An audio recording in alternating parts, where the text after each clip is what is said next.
मनुष्य एक सामाजिक प्राणी है जो कि लोगों के समूह के बीच में रहता है। इस समूह में कई तरह के रिश्तों को वो निभाता है।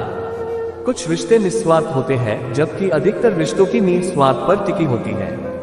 हम जो प्रोफेशनल रिलेशन बनाते हैं वो अधिकतर आदान प्रदान या यूं कहें एक से दूसरे को और दूसरे से पहले व्यक्ति को फायदे की बुनियाद पर ही टिके होते हैं।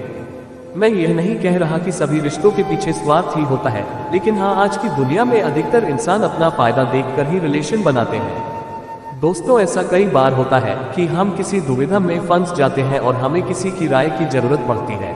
तब हम अपने आसपास के लोगों से उस बारे में सलाह मशवरा करते हैं कि हमें क्या करना चाहिए।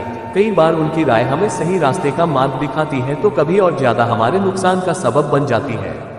अगर आप माता पिता, भाई बहन, सच्चा दोस्त आदि निस्वार्थ रिश्तों को, जो कि आपको सही राय ही देते हैं, छोड़ दें तो बाकी अधिकतर समाज के और वर्क प्लेस के लोगों से सलाह ले जरूर, पर अपना विवेक भी बनाए रखें, क्योंकि कई बार ऐसे सलाह देने वालों का स्वार्थ भी उनकी सलाह में छुपा रहता है।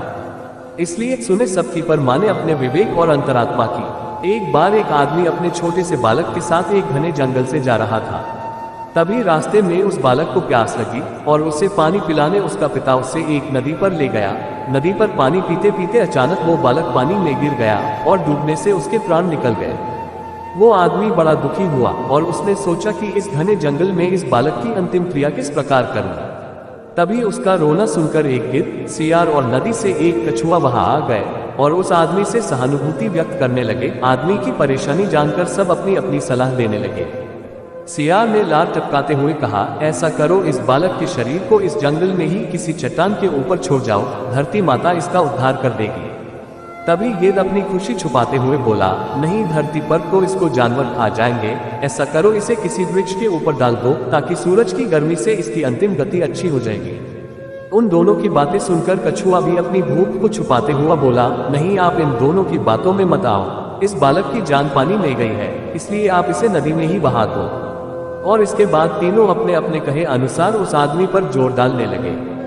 तब उस आदमी ने अपने विवेक का सहारा लिया और उन तीनों से कहा, तुम तीनों की सहानुभूति भरी सलाह में मुझे तुम्हारे स्वार्थ की गंध आ रही है। सियार चाहता है कि मैं इस बालक के शरीर को ऐसे ही जमीन पर छोड़ दूं ताकि ये उसे आराम से खा सके, और गिद्ध, तुम किसी पेड़ पर इस बालक के शरीर को इसलिए रखने की सलाह दे रहे हो ताकि इस सियार और कछुआ से बचकर आराम से तुम दावत उड़ा सको, और कछुआ, तुम नदी के अंदर रहते हो इसलिए नदी में अपनी दावत का इंतजाम कर रहे हो।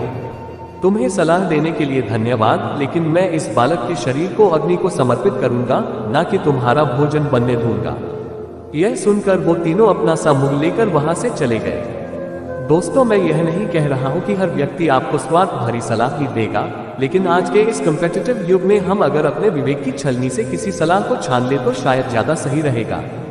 हो सकता है कि आप लोग मेरी बात से पूरी तरह सहमत ना हो, पर कहीं ना कहीं आज के युग में ये भी तो सच है कि मेरे नजदीक रहते हैं कुछ दोस्त ऐसे जो मुझ में ढूंढते हैं गलतियां अपनी। अभी तक के लिए इतना ही, फिर मिलते हैं अगला वीडियो में एक और नई कहानी के साथ।